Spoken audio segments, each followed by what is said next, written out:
This is episode 43 of The Living Reminders with Mary and Blake. It's all just a story I tell myself.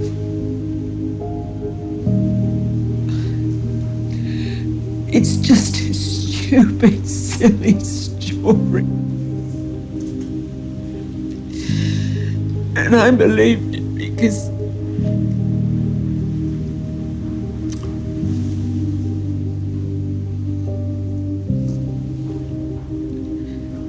I've gone a bit crazy, haven't I?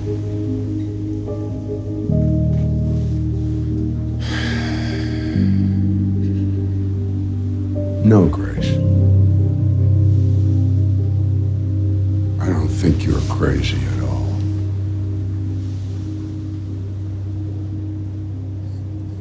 You just got the wrong Kevin.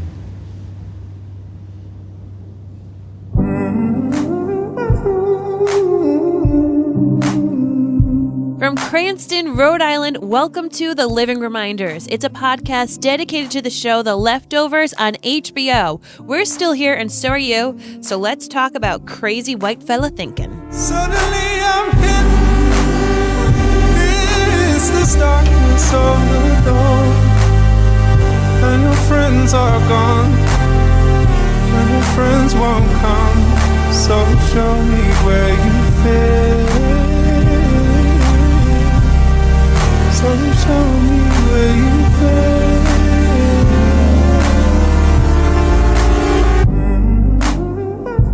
fit. Hello, everybody, and welcome. My name is Mary Larson, and I'm your host. My name's Blake, and I think I got the right Kevin. What do you mean? I think I got the right Kevin, baby. You got the right stuff. That is baby.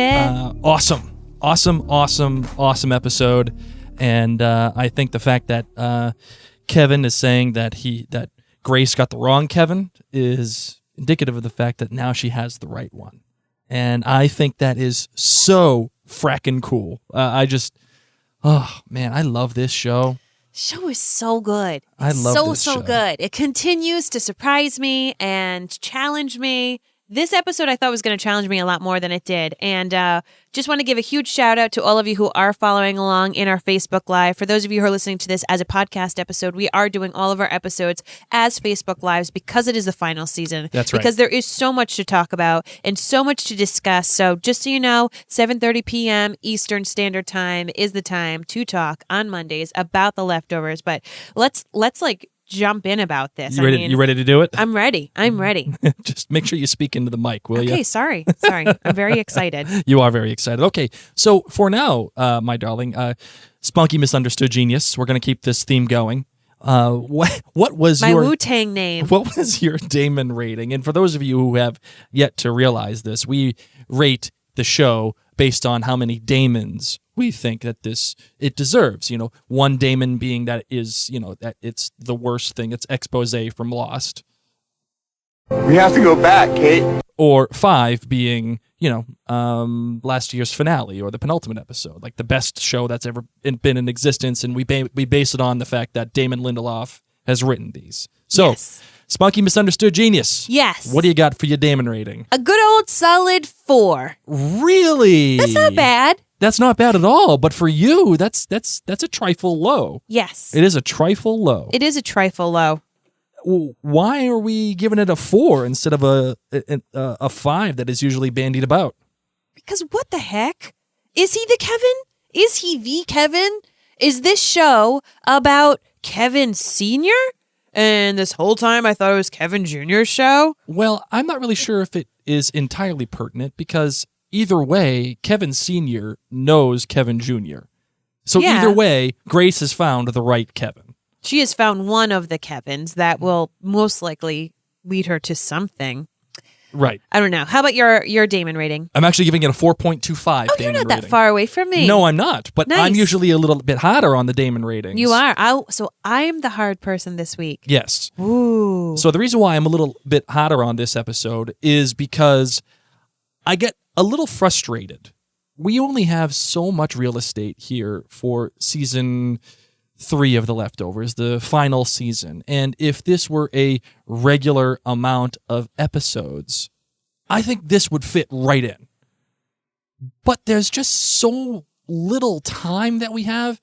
Do we really need to spend an entire episode with Kevin Sr.? I will argue yes. And I'm not saying that it wasn't great. In fact, I loved the episode, but I'm just talking in terms of placement and what we got. Do we really need it? And I'm not really sure that we do. But the fact that we got it is important because we do need to know where Kevin Sr. went, what happened to him, why he went to Australia, and his journey in Australia. Yep. And I will apologize. I will apologize because last episode I did say I felt that the epilogue to the last episode didn't fit. Remember when she shows up and she drowns the guy? And, okay, yes. I felt that it didn't fit. I was way wrong. And the reason why I was way wrong is because you needed this. You needed that in order to understand where we were and what was happening in this particular episode. Correct. Could it have been fit in the beginning of this episode? And do you have that that TV trope of showing you halfway through the episode at the beginning and then building up to that and then going forward since then? Yeah, that's a little bit of a tired trope. But would it make more sense? Maybe. But either way, I now understand why the Australia bit was tagged on at the back half. Or at the back portion. With the drowning of the wrong Kevin. Yes, at the previous episode. For don't be ridiculous. Yes. That's why I understand that. My love, are you ready to get in? Oh, I'm sorry. Wait a second. We have all the other people here. Carrie Lynn Rieger Dowling. Wow, what a name. Says 3.5 Damons. You guys are right that Scott Glenn's performance in this episode was epic.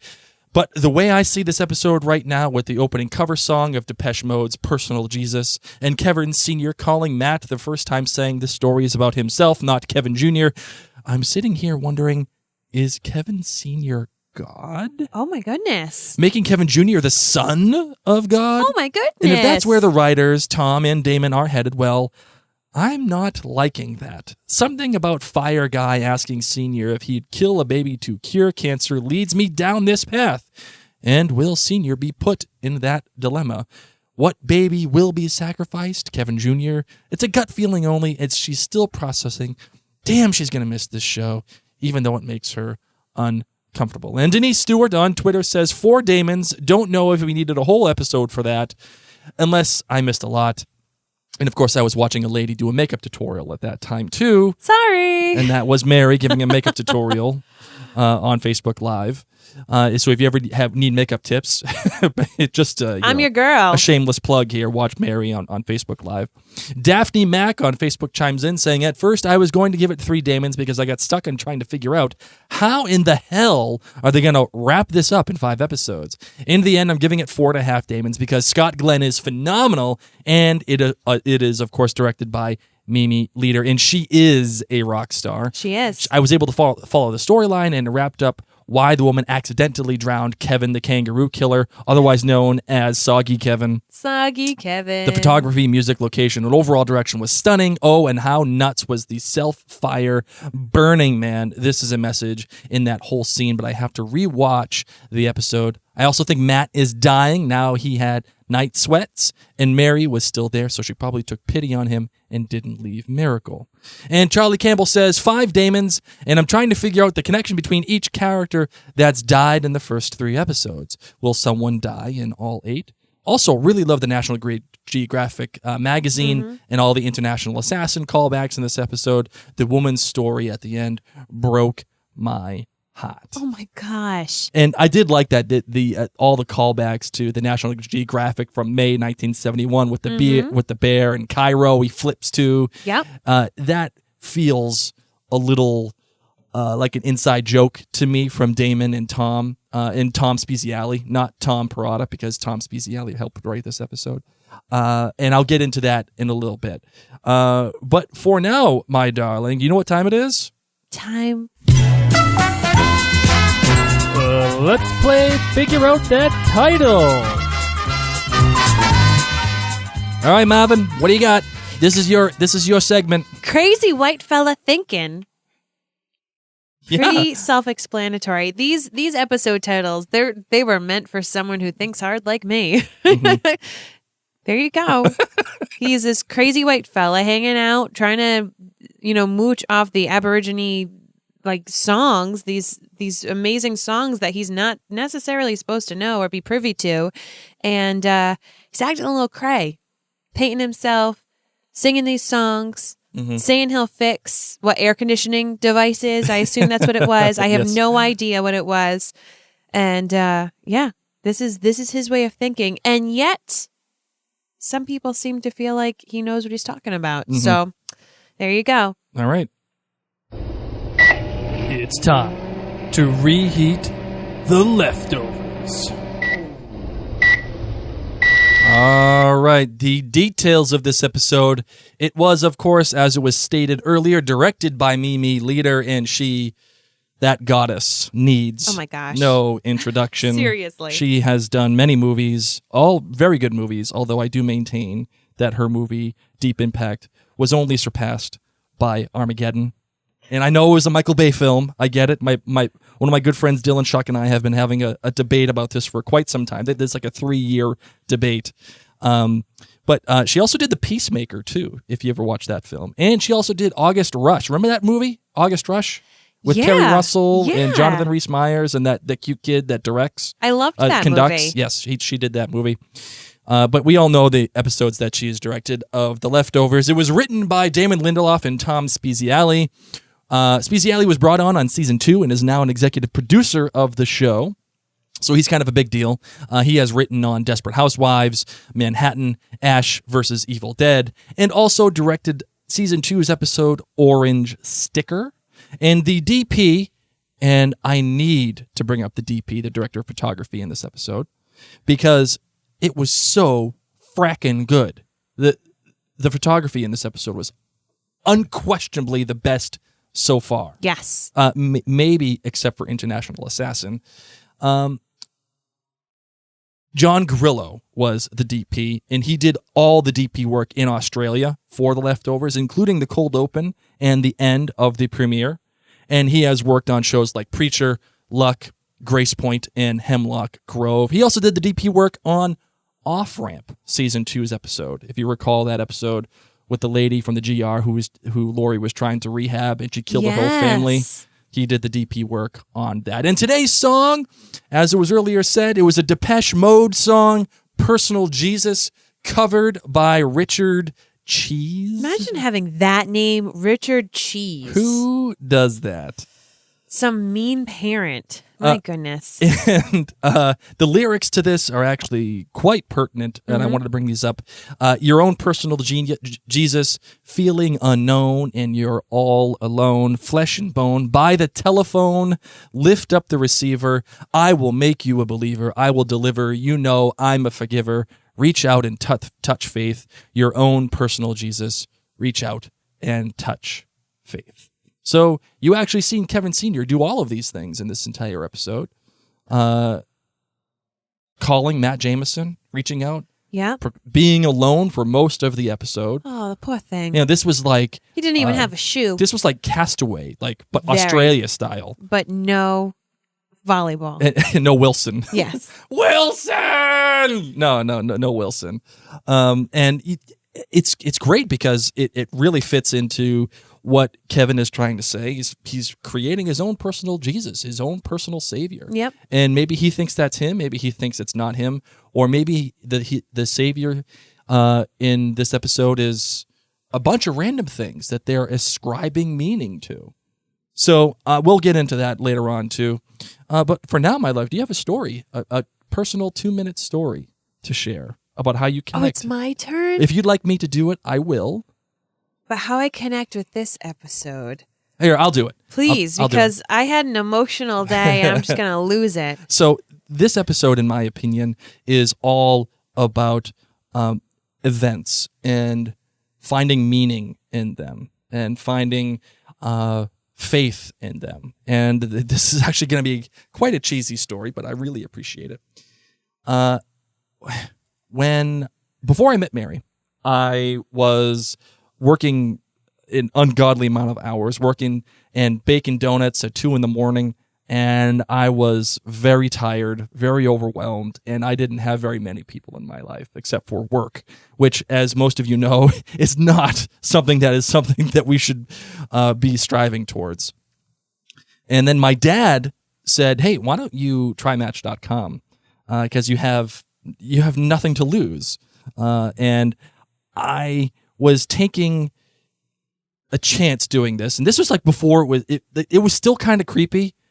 And it was still kind of weird if you joined Match.com. And I remember saying to my dad, I'm not going to do that. That's crazy. What if somebody sees me on there? And my dad says, that means they're on it too. What the hell do you have to lose? Yes. And there was this one time I saw this girl on there, and I winked at her because at the time you had to wink. And she ignored me. And I got really frustrated. And I got really upset. But I stayed on Match.com for quite some time. But I took it as a sign as, I'm just going to be alone forever, and it just sucks. So about 4 or 5 months later, I go back on, and I say, okay, this is the last time. If I get one thing, if I get one wink, if I get one message, I'll stay on. And wouldn't you know, the person who winked at me was the girl that ignored me those months ago. That hussy. That hussy ended up being my wife. And it changed my life forever. So how does that relate to today's episode? That relates to the episode because Kevin Sr. and Grace have all these different things happening to them. And they all take them as meaning. They ascribe meaning to it, just like how I ascribed meaning to the fact that I was going to be alone forever because nobody wanted to date me. And I had patience and I stuck with it. And just because I found that one person, I stuck with my gut saying, no, everything is pointing me in one direction, but I'm just going to give it one last chance. And I finally I had that aha moment, and that was it. Aww. I met my wife, my gorgeous, outstanding, spunky, misunderstood genius wife. And then I said, hi, watch the show Lost, or else we're breaking up. Yes, you did. No, I didn't. We have to go back, Kate. I did say that about Harry Potter. Yes, you did. That was our third. That was our third date, by the way. You're a All wizard. right, so let's delve into this episode, this crazy white fella thinking episode of The Leftovers. Can we just talk about the cold open?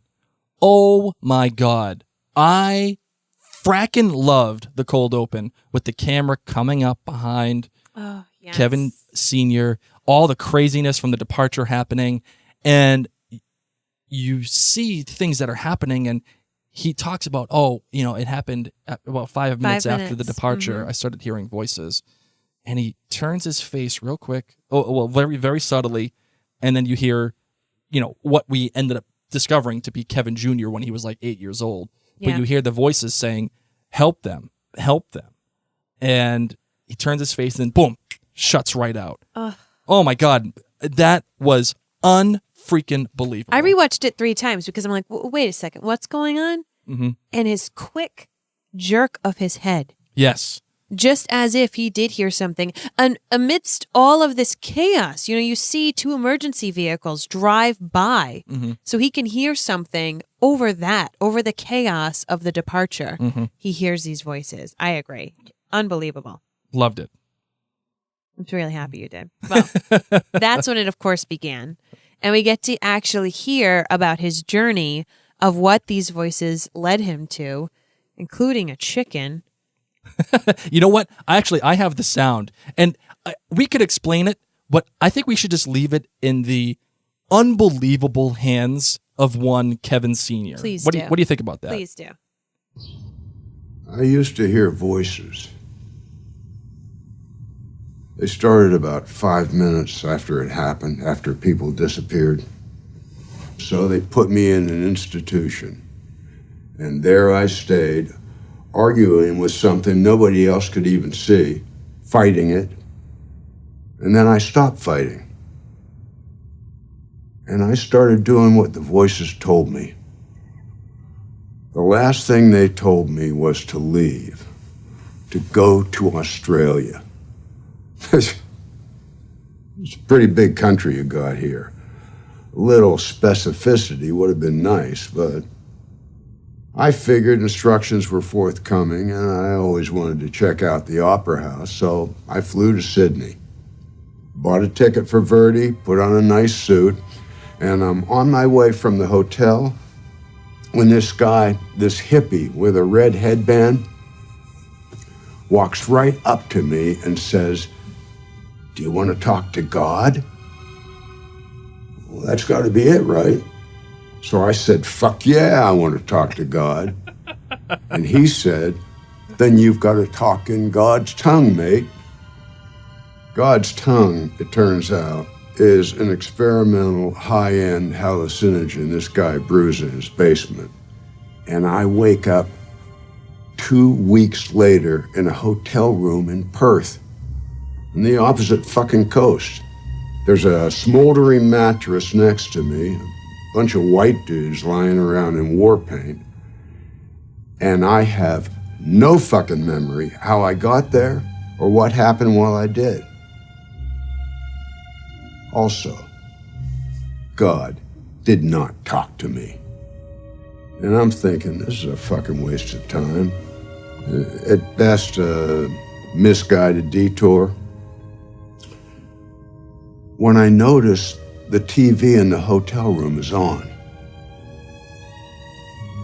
And do you know what I saw on that TV, Chris? A chicken.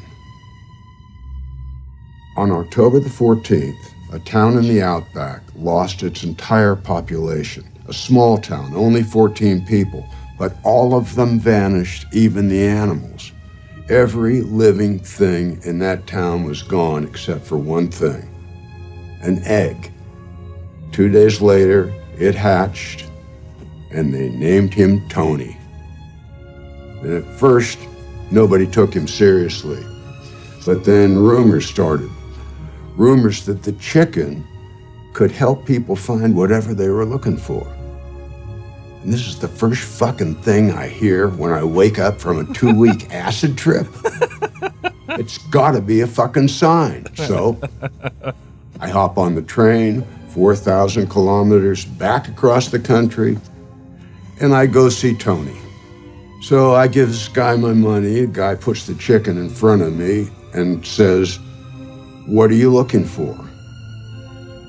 Well, I don't know what I'm looking for yet. That's the point. I need Tony to tell me.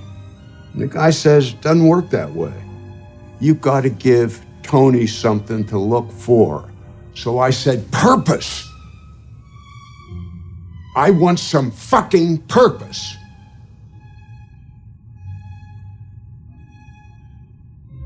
In that very minute, Tony jumped up on my pack and starts pecking. He was pecking this. On the 7th year anniversary of the sudden departure, I believe the rains will come, and with them, a great flood. I have to sing to make it stop. You have to sing? For the last 2 years, I've been working my way down the song line. So that right there, okay, let's just leave that with Scott Glenn. I mean, that guy just owned it. He sounded like a stoner. He sounded like a prophet. He sounded like he really believed. He sounded legit. He was involved in this, and he believed it. And so essentially, the voices tell him to go to Australia. He goes to Australia. He takes this massive trip on God's tongue on this drug. And in the meantime, what we know as viewers, what he does not know, is that, no, he may not remember it, but he did speak to Kevin. Yeah. And then he wakes up, sees a chicken, goes to Tony, finds that he has this purpose, and then he goes on this direction of trying to figure out what's happening. And he's been in communication now, obviously, with Matt, talking about the book, and he thinks the book is about him. But it's not. It's about Kevin Jr. And he gets effing fracking pissed yeah. when he discovers that it's not about him. Before he does, he rips out what looks like maybe one sheet and puts money inside, at least $100 inside. And then he folds it up and puts it inside of National Geographic, inside that copy of National Geographic that we all have been thinking about. That everyone on bought the on Cairo eBay. page. Yeah, everyone bought it on eBay, thinking we could figure something out. So we found out how Grace, at the end of episode 2, is quoting the Book of Kevin. And we also discovered that it wasn't in the future. It was in the present same tense. present tense. Yes. And we find out that Matt sent a copy to Kevin Sr. Even though he said there was only one copy. Well, no, at the time when he says it to Kevin, there only was one copy because Kevin Sr. had gotten rid of it, and he told Matt. Oh, if you're you right. recall. Yep. So he was right. He wanted it photocopied because he gave the book to Kevin later on. Yep. So there was technically, when Matt said it, only one copy. And Grace discovers this, discovers the page, thinks it's an actual scripture because it's a sign from God, and then starts quoting it, thinking, "Oh well, it's meant to be. I need to speak to my children. This Kevin can do it for me." And now she starts quoting this bad boy. And I also like the fact that it was not the 4 horsemen that everybody was talking about. Thank God. I'm so happy that it wasn't the 4 horsemen that these ladies were potentially going to be. But again, more answers for discovering how this lady got the scripture, where Kevin Sr. was, the book, all that stuff. They're trucking along here, which is really good stuff. So, of course, we're learning all of this about Kevin Sr., that if you think back to season 1, he and Matt were in some kind of cahoots together. He left all that money for Matt. Right. They were buddies. They were totally buddies, as odd as that may seem. And, he went through his time in the crazy house. He got out because he started to listen to the voices.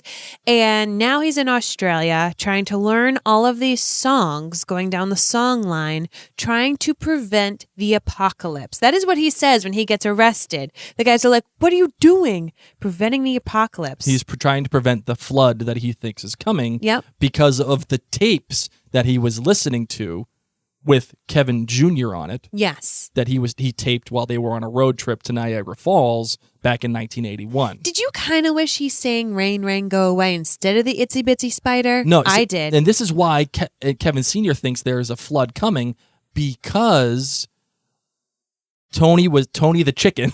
Tony the chicken. Great name for a chicken. Was pecking at it. Yep. And the first thing that he listened to was him singing and the rains ending. And that's why he thinks, I have to go along the song line to learn all these Aboriginal songs from all these different people, which then takes him to our boy Christopher Sunday here, the Aborigine guy, yes, to learn his song. Rest in peace. Poor guy. Rest in peace. And he thinks by getting all these songs, going on the song line, learning all the words, learning all the movements, that he can prevent the apocalypse. Which sounds a little crazy. But is he acting crazy? Like, he seems sound of mind. He seems like he knows what he's talking about. He doesn't seem like an idiot. Well, in the post-show conversation, I forget if it's Tom or Damon who says, like, a lot of religions come after great tragedies and crazy acts of nature. And quite frequently, these prophet figures are kind of seen by other people as crazy. Right. So I'm getting it. I'm feeling it. These people are making a flippin' boat. Like, that's a little crazy, right? All these things are really falling into place. What really captured me was now this question that we have. Which Kevin is this story about? Which Kevin will give us hope that the apocalypse won't happen? Because obviously we feel like something's going to happen. Well, I think the show is telling you that the story is about Kevin Jr. Okay. And like we said last season and in the first season, the show never lies to you. It never hides from you. It never says, "Oh, look over here while I show you this." It never tries to trick you. It shows you pretty much everything, and it goes along with you as things happen with the characters. When the characters discover things, you discover things. That to me is important. You have a bunch of shows, like right now, my guilty pleasure is Billions, and it's on Showtime, and it stars Damian Lewis and Paul Giamatti, and it's just not a great show, but it's my guilty pleasure. But they are famous for showing you one scene and then being like the next season, oh, but guess what? This happened after that scene, and it totally changes everything you knew about this character. And it's like, come on, dude. It was the same scene. If you're going to do it, just show it to me. Otherwise, you're lazy writers, and you're just trying to come up with stuff to show me. The Leftovers never does that. No, never. It never does that. So because of that, because I think the show is telling you that it's Kevin Jr., it seems to me that the story is about Kevin Jr., and Kevin Sr. does play a part. Maybe the part he plays is that he connects Grace to Kevin Jr. Because she has to speak to her children. Do you know what I mean? Fracking Grace. That story. I cannot wait to talk about this woman. Okay, we let's need just to talk about finish it. up with Kevin Sr. Okay, No, all right. she's a whole lot of crazy. Okay, All right. Go ahead. Okay, so Kevin Sr., talk about determined. All right, going through trying to find Christopher Sunday, lying his way. Doesn't even have his ID on him. Why doesn't he have his ID? The police would have given him his ID back. Maybe he doesn't have an ID. Maybe it just got lost. Oh my gosh. Well, he gets this package, of course, without even having an ID. He's a great sweet talker. Finds Christopher Sunday, which I just thought was such an interesting name, since Sunday is like the holy day for Christians. Right. And Christian, I don't know. I just thought it was an interesting name just because I was like, oh, Christ's holy day. Perfect. Anyway, so he's so devoted to this. Christopher Sunday kind of seems chill with this storyline, by the way. He's Right. like, all right, I'll you want to listen. stop the flood? I'll tell you my song if you fix my flood. But he ends up killing him. He falls on him. That was terrible. That was absolutely terrible. I love how he just, when he was with the lady, and he just was like, I'm with all these people, and yoink, just steals the paper. Just runs away. Like, she's not going to follow him. Yeah. Wild. He gets thrown out of the ambulance. Luckily, they toss him a couple of crutches. Right. Because obviously he needs it. Because all the people, all the natives of this area see how kind of arrogant he is acting. He's like, I'm an elder. You better respect me because I live among these people, yada, yada. And even when he goes into Christopher Sunday's neighborhood, people look at him like, bro, what are you doing here? Mm-hmm. Because they can tell that he, even though he tries his best to respect the man and the culture, you can see that he's invading on the culture. And what he is doing is morally ambiguous at best. And that's why I think he gets thrown out of the back of the ambulance and left to go on the rest of his journey, right? Does that make sense? Okay. Okay. That's the way that I felt. I'm not sure. This show just blows my mind. Blows my mind. Because the way that I see that this episode worked, it came in 3 parts. The first part was Where's Kevin been? Yeah, finding Kevin. Where is he? How's he been? Going to see Christopher Sunday, and kind of treading that morally ambiguous water. Mm-hmm. The second part is what we eventually get into, which is this journey that he goes on of self-discovery and almost giving up. Like he almost gave up in the beginning of his story when he was saying, this was like a bad move. Maybe I shouldn't have come. Where did you think he was giving up? I didn't think he ever was giving up. I thought he gave up at the end not at the end. I'm sorry. He gave up when he was at the cross, and he just, after he got snake bitten, and he was just like, dude, I'm done. I got snake bitten. I loved that he got bitten by a snake. Did anyone else? Because it's like the cave woman. Yes, exactly. Great. Oh my goodness gracious. You didn't think that? As soon as I saw the snake, I was like, you're dead. You don't have a baby. Yes, that was And awesome. I knew someone was going to save him. I was actually surprised when he was like, oh, sorry, buddy, I got to eat you. Because when I first saw that snake, I was like, yo, Kevin Sr., this happened to the cave woman. You need to go. You need to run. That snake's going to bite you. And instead, he didn't show any fear. He just was saying, I'm sorry, I've got to eat you. Right. Hits the snake a lot. But if you ever watch TV or movies, you know nobody's really dead. So snake came back to bite him. And at that point, I knew someone is going to save him. Mm-hmm. Because he doesn't have a baby, and it's going to be like that cave woman who was saved. Right. So I didn't think he gave up. I just saw it as now he needs to be saved. Oh, okay. All right, I'll give that to you. Yeah. And then we get into the third part, which is his Grace. self-discovery with Grace. And what I think ultimately is the entire point of what this episode was about, which is why I kind of get frustrated with the episode, because we saw a lot. We had to get caught up, and I understand the mechanics of that. But the entire point was this conversation with Grace, and everything else seemed to be, as Grace said, as we played at the beginning of this episode in that sound, everything else just seemed to be a story. It just seemed to be something that we all ascribe meaning to. And that's why I said the National Geographic thing was kind of an inside joke. Yes. Because all of us, me, you, all the nerds watching us on Facebook right now, all the nerds listening to us on the podcast right now. Nerds with the most loving. Yeah, that's what I'm saying. I love word. all of you. We're all nerds. We're listening to a podcast about the leftovers, right? We make a podcast about, we are nerds. All of us ascribed a certain amount of meaning to that National Geographic. And whether it was, we thought that Cairo, you had to go to Egypt. Remember Patty saying, oh yeah, you can get rid of me, but what you need to do is you need to go to Cairo, and there's this cup. You got to steal the cup, and then you got to fill the cup full of all, you know what I'm talking about here, all the, Yep. and then you got to drink it. And that too was an inside joke, Damon Lindelof messing with us.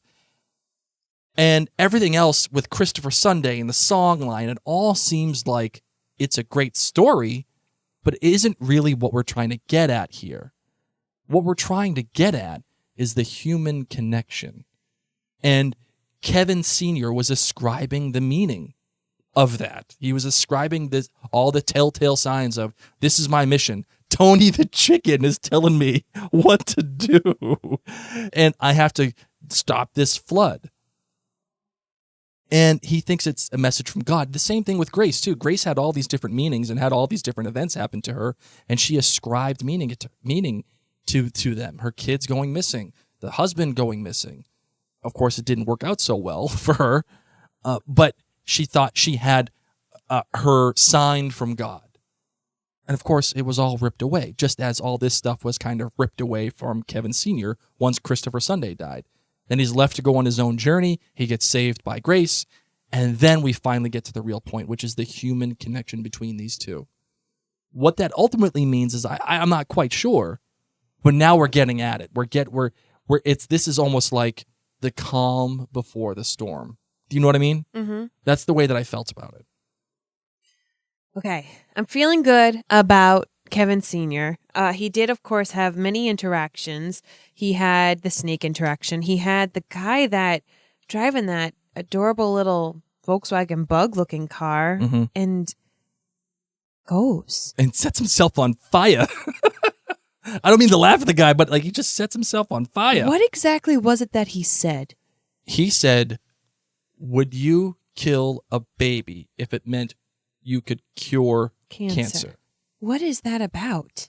A lot of people have been saying that perhaps he is. He also said they wouldn't let me in. They wouldn't accept me.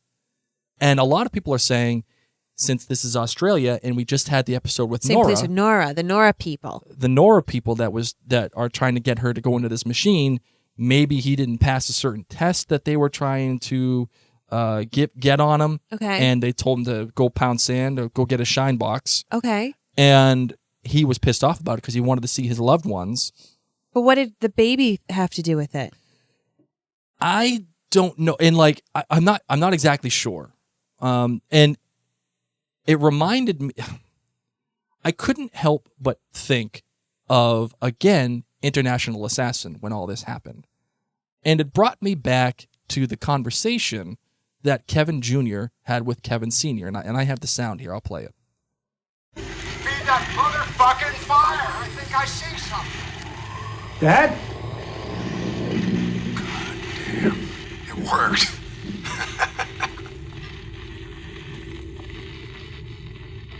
Where are you? I'm in Perth. Jesus, we're staying in the same room. What?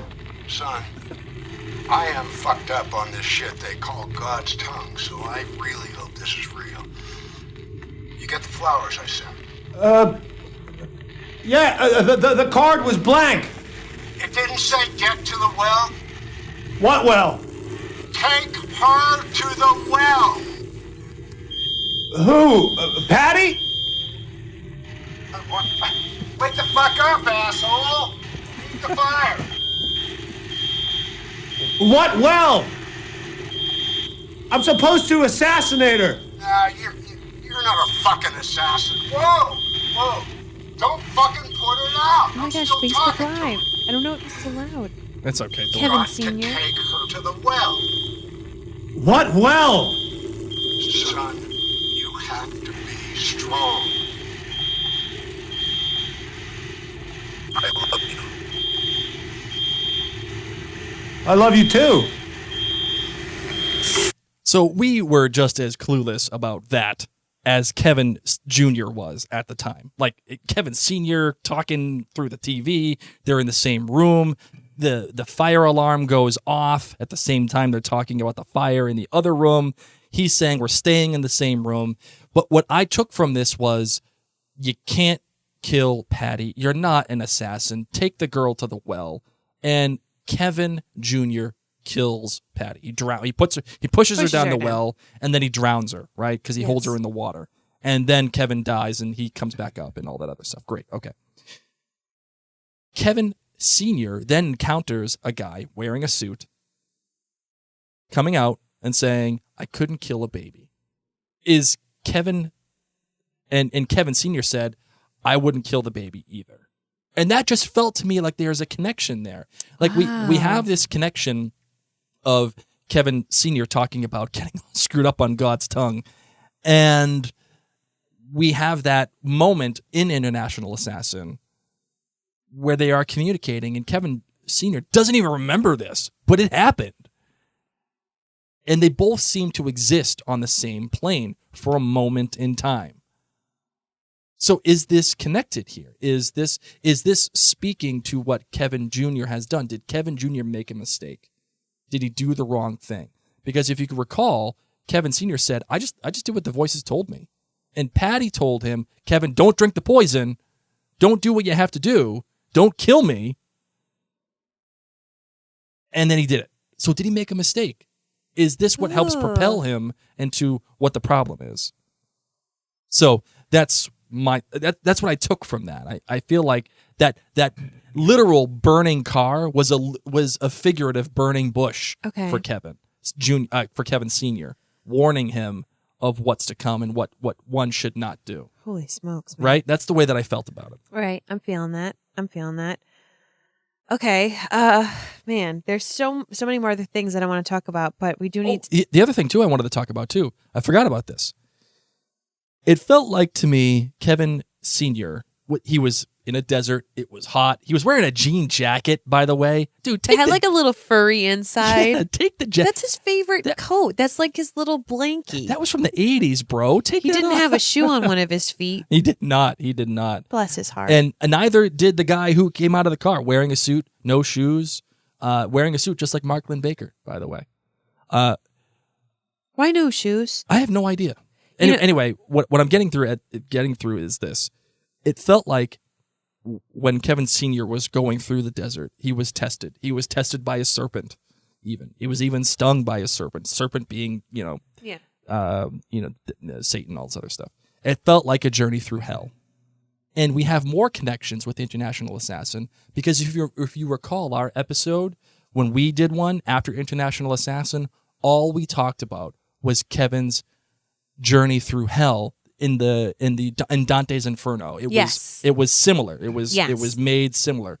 There's more connection there with Dante's Inferno and hell and International Assassin and this guy showing up burning himself. Like that seems like there's a lot more there than maybe I'm not smart enough to digest. Whew. Can we talk about Grace? Yes, we can. Holy smokes, man. Wow. So explain to me the story that she told Kevin Sr. about her kids. So for those of everybody who didn't understand what happened. Okay. You want me to tell you the story? Yeah. She told Kevin. After he eats her cheese and looks through her photo album. When I first saw that photo album, at first I thought it was the woman from the season opener. She looked like that redheaded, very pale woman who would climb on top of her house with her husband and her son and wait for the departure. At first I really did. I was like, whoa, it's that lady. It's that same lady. Except this is a different kids and she's adopting. Okay, so he gets to realize that she had a big family. They were very religious. There was a clipping from Isaiah. There was like a page of the Bible ripped out that was inside this photo album. He blanks out. So her story is that she accidentally killed the wrong Kevin. She was, during the departure, she wasn't at home. She was at the W, which I don't know what that means. Is that like a supermarket? Yeah, the big W. It's kind of like the big Y here. Okay. You know what? Never mind. Don't worry. Okay. You want to know what I thought at first? What? I was like, is that McDonald's? Because it's Australia, so it's upside down. It's on the You know what? You get 2 for that. I didn't know what the W was, and I was like, what could the W be? And I was just picturing a big W, and I was like, it's like a big M. And Australia's on the bottom of the planet, so maybe nope, it's a supermarket. Okay, so she says she was at the supermarket when the departure happened on October 15th, and that the person took her box of Wheaties or something like that. And so she couldn't contact home because the phone lines were down, and she walked home, and it took her, I think, 2 days or something. And she came back, and all the Bibles were laid out, and she knew everyone departed together, so she just moved on with her life. And then a long time later, they found bones of all of her kids on her property that were bleached dry because they were just walking desperately somewhere, and they all died together. Because they didn't think that their mother was going to return? Yes. Or their father? Yes, because their father departed and they didn't know what the hell was going on. Right. So they got all their Bibles and they lined them up all together. Yes. Okay. So then when she read this piece of paper that was in Kevin Sr.'s hand, when she found him at the cross, which is the cross that she put there from the chapel, which is where her kids died, she ripped this piece of paper out of his hands, and she read about this Kevin that is a police chief, who can talk to dead people, who can die and come back to life. She got really excited to go talk with her kids. She pretty much thought he was the Long Island medium. I can talk to dead people. And you know who I'm talking about. I talk to dead people, like fingernails out to here. And I'm a regular mom. I just talk to dead people. That's right. I had an experience with her. That's a story for another day. So she tries to kill this other Kevin, this soggy Kevin, and it's not the Kevin she's talking about, to which Kevin Sr. says, well, I don't think you're crazy. I think you got the wrong Kevin. How do you feel about Grace, Blake? Because I got to talk about her. No, please, just go right ahead. Go right ahead. Girlfriend's a liar. What do you mean she's a liar? Okay, so go ahead. She found all of her kids' bodies in this one spot. All these kids wouldn't have died at the same time, okay? There would have been like a trail of them going on. You're telling me that one snake attacked them all, or they all just died together? Why were all 5 of their bodies together? So that was the first thing. They all died together. Kids? No. Yes. No. Doing what? Like just hanging out? Like they would have kept going. I don't know. That sounded shady to me. They were scared and they're in the middle of the desert. I mean, they're little kids. What do you expect? Okay. So explain to me this. Why is she food shopping at 2:30 in the morning? Boom. That's a good question. When you match up time frames, and so it happened in the middle of the day when we watched the departure happen. Mm-hmm. Middle of the day, we got to see it. It was daytime. We've seen it many a times. So that means Wait, Australia. No, there's a 24-hour difference, not a 12-hour difference. Nuh-uh. Yeah, when I was in Bali, what was night? Blake, there's not 2 suns. If it's sunny on one side of the earth, it's nighttime on the other side of the earth. You're right. So it's the opposite time of the day. So it was like later. It was sometime daytime, meaning it's sometime nighttime. Okay. It's not 2 suns. That's you know what? That's for me. That's for you. That exactly. is for me. I get a Maryism for that one. So I don't know what she's doing. I mean, granted, I, as a mom, and she had 4 or 5 kids. As a mom, I sometimes am at Target food shopping at 9:45 at night, right before it closes. And let me tell you, it is like a flippin' holiday. I zoom through the aisles wanting to sing about my freedom. But she would have been shopping at the middle of the night. So I don't know. I just don't trust this Grace character. And could this have been a writing flaw? Maybe. I doubt it. I think that this team is way too smart. I don't think those 5 kids would have died in the exact same spot. And I don't think she would have been food shopping in the middle of the night. So I don't trust Grace. Mm-hmm. Boom. Okay. I you know what? Those are all valid points. And if it ends up that we're totally supposed to believe her, sorry for leading you down this loophole. This is what The Leftovers does. Once again, it's a labyrinth of plots. You go to right down the rabbit hole. She has a dog, too.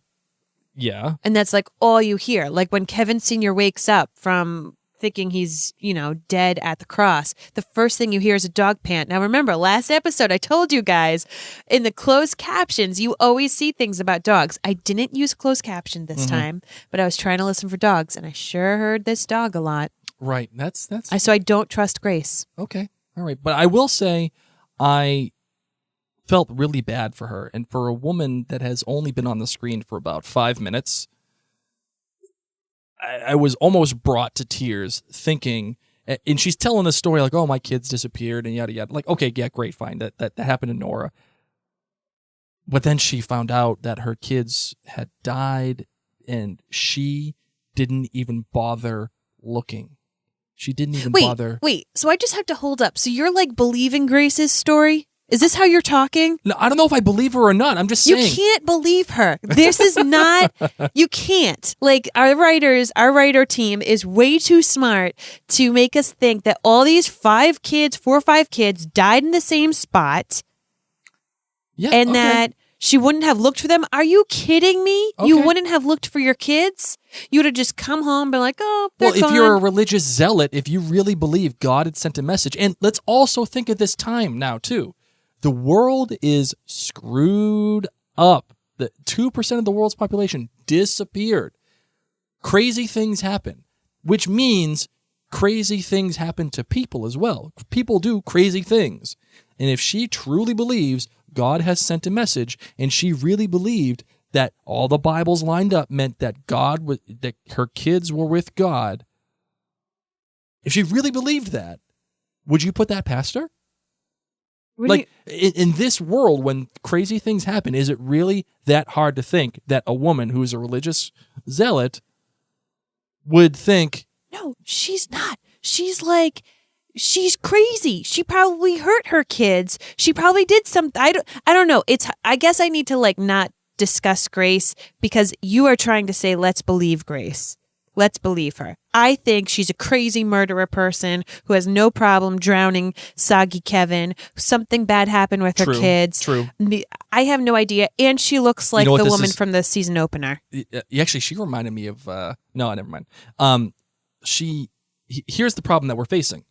You're talking about logic, and I'm talking about faith. Okay. And I wonder if it's right to have faith, or is it right to have logic, which ultimately is probably the reason for this episode. It mirrors the season opener. Right. Of the girl that looked just like this girl. And the chapel looked just like the chapel from the season opener. It's not. I know it's not, but I'm saying they chose a red-headed woman on purpose. They made that chapel look like that same one on purpose. There were children involved. It was very important to see this innocent church-going family unit, and 2 moms go crazy. Well, I also want to talk about this too, because we have this episode with Kevin Sr., and we had the episode with Nora beforehand. And Nora is the person who is of logic. She doesn't have very much faith, as we all know, correct? Mm-hmm. She meets up with Mark Lynn Baker, who is trying to sell her faith. And she discovers more about herself in her episode. She realizes maybe there is something else that's out there. She finds a purpose. Either she's going to Australia to prove everybody wrong, or she's going to Australia to see her kids. Either way, she finds a purpose. She finally finds something to attach herself to. So what happens if Grace meets Nora? And Nora says, hey, you lost your kids. I lost mine. Come with me to this radiation chamber. One of our friends on Facebook is calling them microwave people. We need to see who it was because I was like, that is such a great comment. Nora refused to accept any signs. Lisa Gardner. And she refused to accept any signs, touching the pads, the digital pads, the dead spots. That was saying that people were saying to her like, oh, that's just the reason why. Like she couldn't get on the GPS, she couldn't get on the airplane by touching stuff. The credit card machine wouldn't work. Mm-hmm. She had to Hulk smash it open, right? Yes. And now we have in this episode Kevin Sr. taking all the signs, saying, oh, I got to do this. Tony the chicken is telling me to do this. Love it. And at the end, it takes a monologue from somebody else to finally give them a purpose, to finally give them a reason for what they're doing. And I don't think it's by coincidence that we're having this conversation between logic and faith. Correct. Right after each other. And it also, these two episodes come before the fourth episode, which is coming up next, which if you looked at it's going to be Kevin and Nora. They're going to be on their way. Yes. And the reason why I'm bringing this up is because the fourth episode is the middle of the season. Mm-hmm. This is what we're building up to. This is the tippity top of the roller coaster. Okay, there we go. The final climb. This is what's going to shift everything for the rest of the season. So yes, was this a slow-paced episode? You're damn right. Was the Nora episode slow-paced? You're damn right, but we got answers. And both stories have now begun, and they're both on the course to collide in episode 4. Okay. And I think it was great placement. Yes. Of what again, I called into question, do we need a full episode of Kevin Sr. and this idea of faith and talking to Grace and figuring out children and this and that? Do we really need that? Answer's going to be yes. And answer is yes, because it's the calm before the storm, the eye of the storm. This is where we're building up to. Speaking of storm, I really liked that they threw in people building a boat. You know, he's been talking about a flood. It is not like a mainstream thing, from what I understand, that people are thinking a flood's going to be going on. And yet he wakes up and these people are building a boat. Oh, we need to backtrack because I covered my eyes. Mm-hmm. Even like talking about it makes me actually feel nauseous.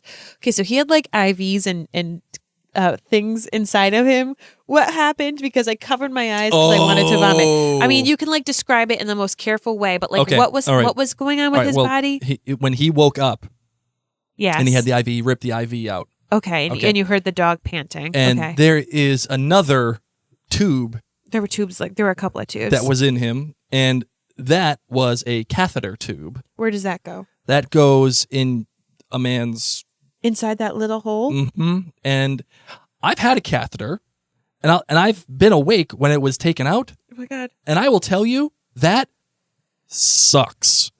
Wait, so he like ripped that out too? It's funny that he was able to rip it out. Oh my God, that's so gross. I'm gonna. Okay. So he had an IV and a catheter. The reason why I say that is because the catheter is usually held into your bladder by like a balloon. I don't think I could handle this. And they have to deflate the balloon in order for it to come out. So either somebody didn't properly catheterize him, or I don't know, but he ripped that bad boy out. So glad I covered my eyes. I am so glad. That's disgusting. Ooh, Nelly, that is not a fun. You know what this made me think about? What's that? Oh God, what is that creepy movie where the guy and Stephen King and he's in Maine and he gets stuck? Misery. It reminded me of Misery. Like he just wakes up in this house and he's like, oh my gosh, I like have like IVs in me and stuff. And then this creepy lying lady who's like so sweet is there. Here's a question that I'm not sure is getting enough play, which is, the people that are building the boat, yes, are they really there? And the reason why I ask that is Kevin took a lot of freaking dog pills because he was in a lot of pain. I thought he was trying to kill himself. And he fell asleep, and he was on an acid trip. Yes.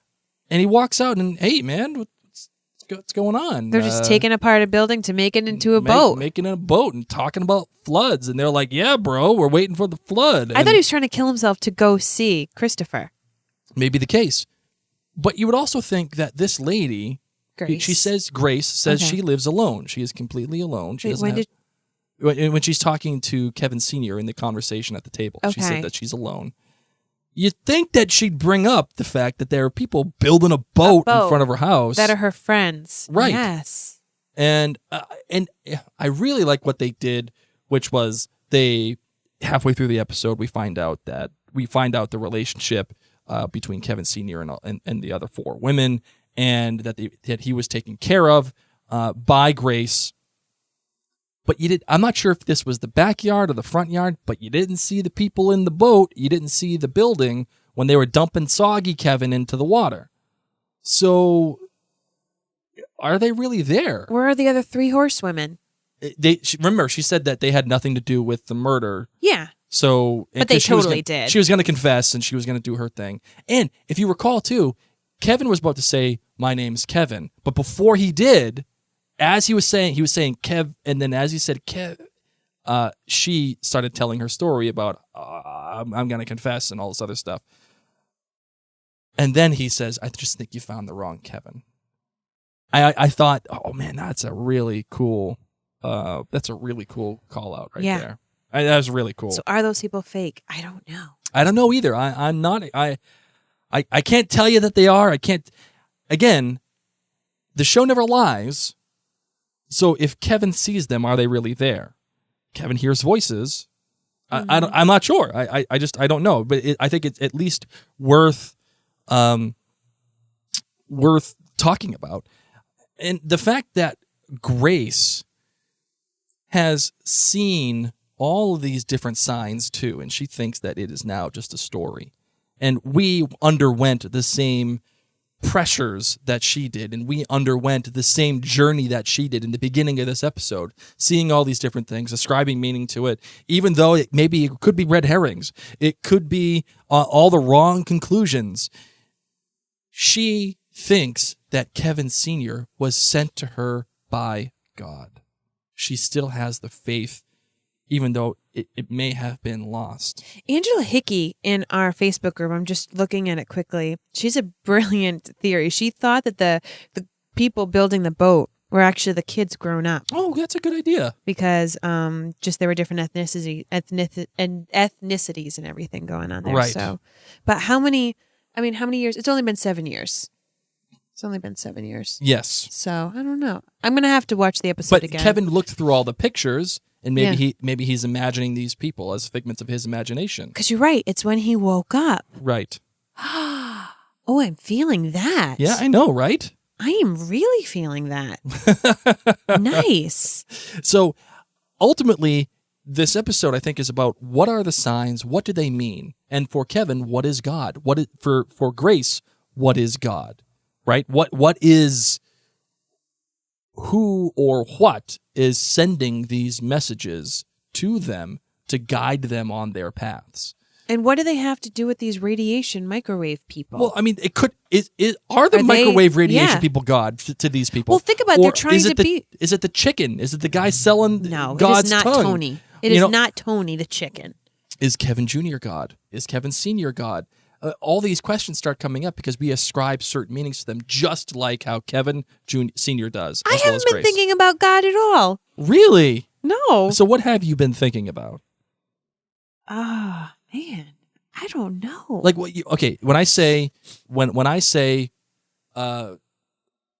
crazy white man thinking. Yes. White fella thinking. Yes. What do you think immediately? First reaction. That Kevin Sr.'s crazy? What? Well, that's what I'm saying. Like, what's your first reaction? Is he crazy or is he not? And that's what this is trying to tell you. And I think that's what it's building to. Yeah, but you're saying that one of these people might be God, and I haven't at all been feeling that way No. I'm at saying, all. what is God? What's the point? Like, what are we just putting meaning to it because we can? or is it something that it's all a folly? It's all Mark Lynn Baker said in the previous episode, purposeless. Listen, is in it season 1, I purposeless? thought it was aliens, and I'm still keeping that theory open. Right? I'm not saying it's still a theory. We're never going to find out. No, I don't think we ever No, will. we're definitely not. We asked Tom and Damon. They said no. Can we just talk about Mimi Leader just for one hot second, and we can get into the listener feedback? Yes. Mimi Leader, the director of this episode, just freaking absolutely killed it. And she, again, solidifies why she is an absolute powerhouse. What she has done to open up this show and open up the visual palette of this show, I really liked it because Australia felt so different than Jardin, Texas, than Mapleton. And it really exemplifies the importance of setting. You need a unique setting to make what your story is to be believable. We talked about Bloodline last season. You never ever see a show in the Florida Keys. It never happens. Correct. The closest thing you ever got to was probably Dexter, or maybe, and that was in Miami. But that feel, that grit, that sweat. Remember how all the characters were just sweating all the time? All the time, glistening. It just felt muggy. Yes. That's how Australia felt to me. It felt so completely separate from what they were shooting in Texas. Even though it's a similar color palette, the grit and the styling and the way that Mimi tried to focus lots of close-ups, especially on Kevin Sr., on his face, on his teeth. And his messy hair. There's that one shot of him as he's driving, and the wind is going through his hair, and you see his face through the rear view mirror or the side mirror. That is, to me, is what Australia is about for this show. And I loved also when Kevin is reading the gospel that he got from Matt, and he's Which Kevin? Kevin Jr. Okay. I'm sorry, Kevin Sr. Okay. When he's reading it and he gets it sent, and he says, "Oh, this is the effing sequel to the Bible," and he's reading it, and you can see his face, and he's just getting pissed off, and he's correcting I love it. that he has a red pen. We're in on It's it like a with teacher. him. We're in on it with him, and he's vigorously writing through it, and he's pissed off, and then all of a sudden, before we get too sucked into it with him, they pull out and they show him, and this wide shot of him going, "Mother effer!" Oh my goodness gracious. It was serious, but it was funny. It hit all the right notes. And you see that throughout this whole episode when he gets thrown out of the ambulance. Another wide shot of him cursing at the gods. When he's cursing at the gods about the rain, saying, "You can't stop me, mother effer." Yep. And, of course, the tape is then ruined, and his purpose for being, the one thing that he really held on to for his kid, is now gone. All of that anguish and funniness and hate and visceral anger, all achieved by Mimi Leader. And I just need to give her a lot of props. Big props. A lot All of right, props for this. Listener feedback. Let's do it.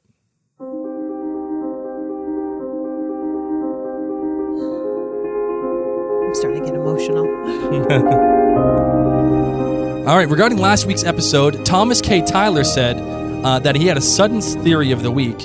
Nora went through the microwave reunion tour and now is in her own hotel, and Kevin is trying to get her back, but she drank the water. Hence, no idea who she, Sarah, is or Kevin is.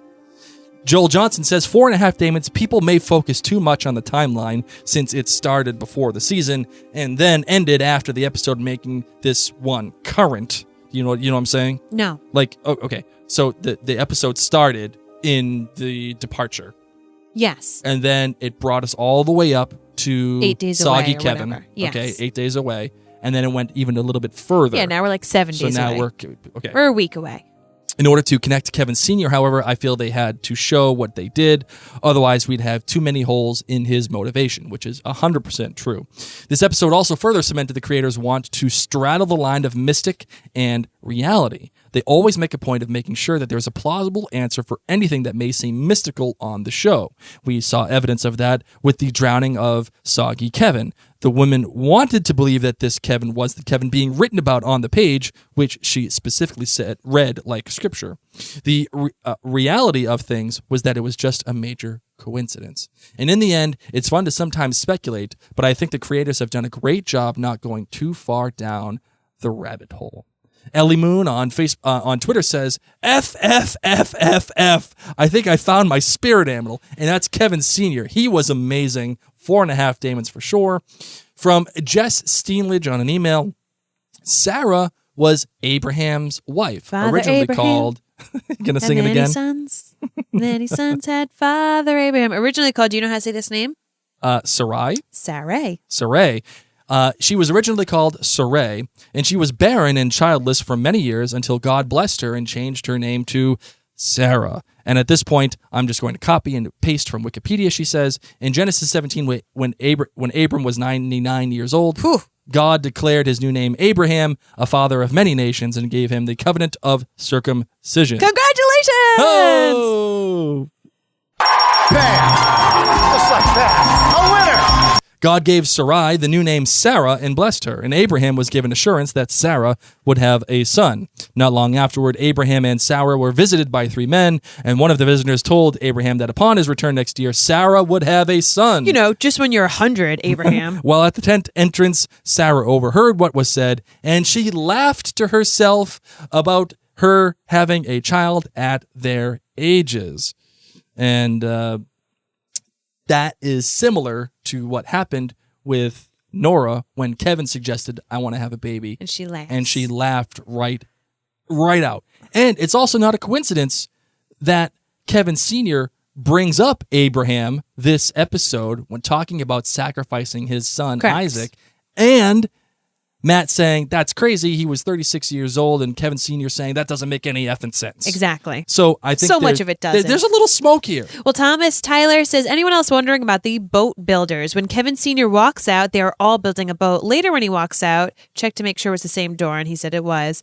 The ladies are drowning the man in the water, and that wasn't there earlier. So he asks the woman if she's out there all alone, and she replies, yes. I was thinking the boat builders were her children, but there are 6 of them, and they don't appear to look like them at all. I am going crazy like the Garvey men, or did they explain this somewhere that I missed it? 5 Damons for sure. They did not explain it, my friend. We are all going crazy we together. are all going crazy with you.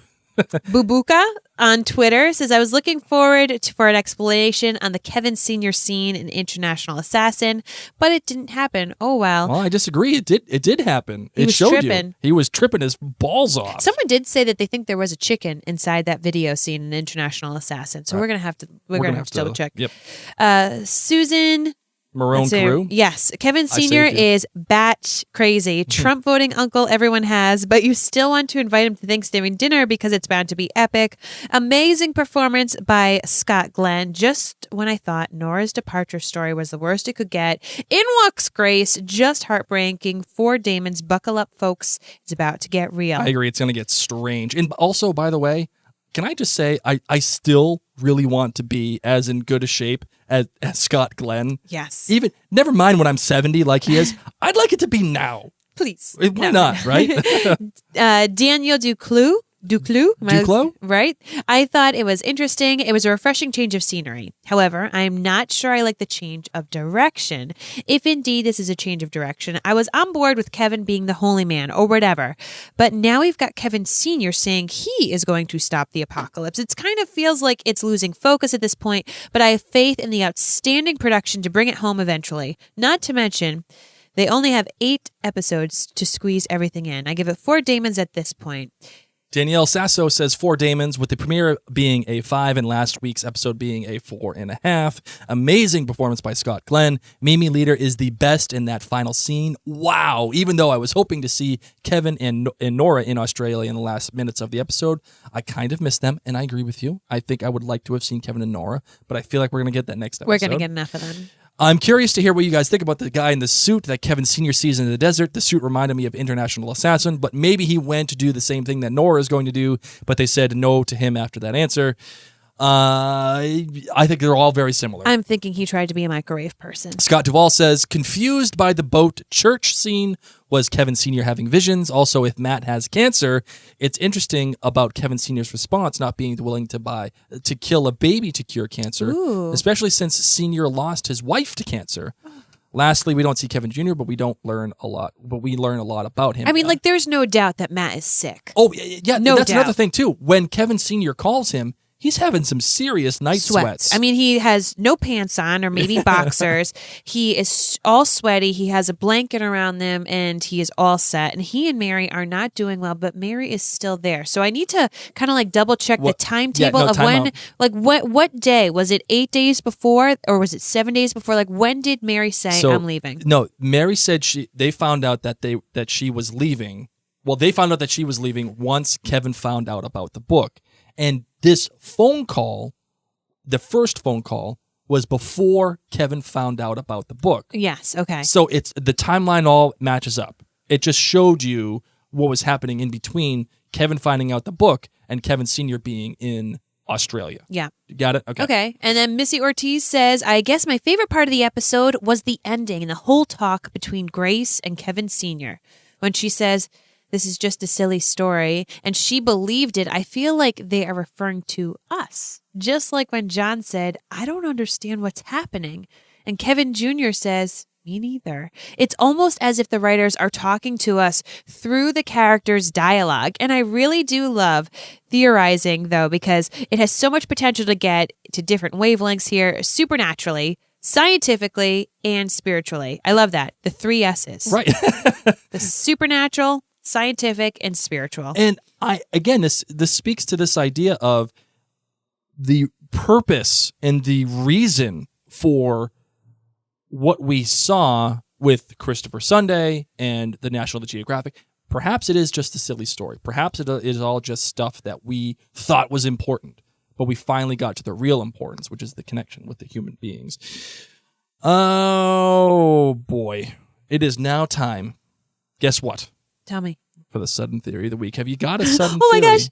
Ask me again. Say, guess what? Guess what? Chicken butt. Tony Chicken Butt. Right? Okay. It was actually applicable this time. Okay. You ready for the sudden theory? Yes. Have you got one? I already did it with Grace. Okay. All right, fine. That she's a liar. I'll show you mine. Okay, so I want to give Facebook user Maria Picarello Pepe, I'm not sure, an assist on this sudden theory of the week. Okay, she deserves an assist. So my theory is Kevin is trying to communicate to future not Nora by way of the messages from the doves. Kevin Senior or Junior? Kevin Jr. is trying to communicate with Sarah. Yep, not Nora. Yeah, not Nora. Through doves. Through the doves. Okay. And he is communicating with her the same reason and the same way that Kevin Sr. communicated with him in International Assassin. It's just a different medium. But it's with the birds instead of the god's tongue, the drug. Because maybe Kevin Jr. is God's tongue. Oh, this God. I can't. I'm just saying that's what I feel. And I listen, it's a take in development, okay? I got nerds down the hall working on it. They're working it on it for me. And it's in development, okay? Okay. But that's what I think might be happening. Please hang up and try again. Final thoughts, my darling. I am so excited for next week's episode. We're going to be hitting the halfway mark. I'm ready for this roller coaster ride to really start picking up. It already feels like it's been picking up, and that is one of the reasons why I, honest to God, believe this is the best TV on television right now, because usually it takes 3 or 4 episodes in a season to feel good. It's been feeling good since episode 1. Right, I would agree. And I could see how people would get frustrated with this episode because of the tone. And because of the mysteries and the things, like they might be being a little bit cagey. about this, and I say that The Leftovers is never cagey. It never. I don't know what that word means. Like it's never like. Again, it's never intentionally keeping you out of the loop. It's like, and I'm gonna refer back to Westworld. Like I enjoyed Westworld, I did. And the mystery of it all sucked me in. Let the mystery be. but I felt like it was keeping you out of the loop on purpose, just for the sake of the mystery of that particular show. Yes. Spoiler alert: The Maze. It's keeping you out of the loop, and it's showing you different timelines and all that other stuff, just to preserve the mystery of the maze. Correct. And I feel like you could, if this show, The Leftovers, were being handled by anybody else, it would probably fall in that same vein. But I don't think that that's what this show is doing, and I really don't think that's what's happening in Australia here. As a matter of fact, it's being vague, but it's being vague for a purpose. And I always felt like Westworld and those kind of shows. Like remember the event when everybody passed out for 2 minutes? Yes. Remember that show? It was right after Lost, and they needed like something else to fill the void. It was like, oh, there was an event and everybody passed out, and it's gonna be vague, and it's gonna be Lost 2.0, and like it just stunk. It was awful. It was awful because it was being vague on purpose. But this one, everything matters. Everything matters. Everything matters. Mark me. It's going to be dogs. Dogs are going to play a part at some point. Are you ready to close out the show, my darling? Always. All right, let's do it. Let's do it.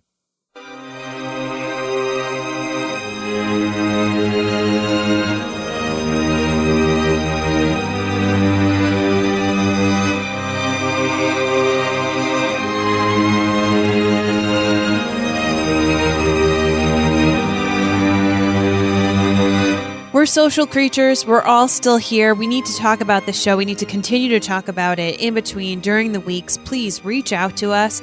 The best place is Facebook. Let's be real. So if you do not follow the Living Reminders on Facebook yet, please do. And please join us every Monday night at 7:30 Eastern Standard Time on our Facebook page as we do this live breakdown of the show. And of course, we always want the people who are watching now or people who are listening to the podcast, we always prefer that you listen to the podcast. We always feel like that is the best way to ingest this show. Yeah. But if you want to interact with us while we're doing it as well, it's a cool fly on the wall type deal as we're producing our show. Correct. So we would love for you to join us if that is your choice. If that, however, does not suit your needs and you need to get in contact with us, you can get all of our handles on Facebook or all those other things. It's all at Living Reminders. Or you can reach us at livingreminders@gmail.com. You can find our website with all previous episodes at the Living Reminders, right? Yes. TheLivingReminders.com. Yes. It's been a while since I've actually said our website. Okay, so if you enjoy The Leftovers, you need to tell friends. You need to tell them, hey, you got to watch this show. And if they're like, what the heck is this show about? Seriously, pull up their phone, pull up iTunes, download this podcast. If they're starting in season 1 and they're completely confused, we have done this for each episode. We've broken it down. We've really delved deep. So if you haven't even heard those episodes, if you're new to us, when you do your rewatch, even go back and listen. Telling a friend is one of the best ways to help spread the word. I mean, everyone, all the podcasts always say, oh, give us a review. Yada. Like, reviews are great, and we love reviews. But the most important thing you can do is tell a friend that we exist. That way, people will listen to us, and we'll spread the conversation. And by all accounts, you guys have been doing it. This podcast has literally tripled in size since last season. Tripled. Crazy. It's crazy. I don't know how it happened, but it thank has. you. And so thank you very much. Well, until next time, ladies and gents, I'm Mary Larson. Or otherwise known as Spunky Misunderstood Genius. That's right. My name's Blake. And we're still here.